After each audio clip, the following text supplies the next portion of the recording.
दोस्तों, मैं सीमा शर्मा। आज अपने चैनल में मैं आपको स्किन मॉइस्चराइजिंग क्रीम बताऊंगी जो बहुत ही अच्छी एंड ऑर्गेनिक है। इस मॉइस्चराइजिंग क्रीम में मैंने गिलोय को ऐड किया है।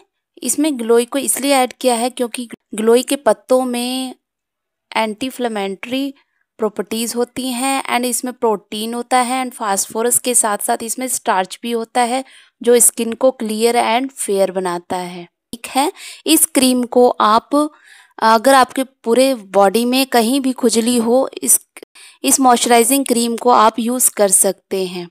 और इस क्रीम को आप रूम टेम्परेचर पे 15 से 20 डेज़ के लिए रख सकते हैं। अगर आप फ्रिज में रखते हैं तो आप इसको 30 से 50 डेज़ के लिए स्टोर कर सकते हैं।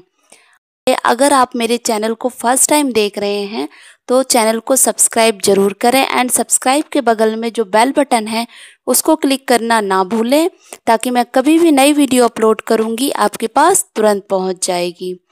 और मेरी वीडियो को ज़्यादा से ज़्यादा लाइक करें, शेयर करें। तो चलिए रेमेडी देखते हैं। Let's start.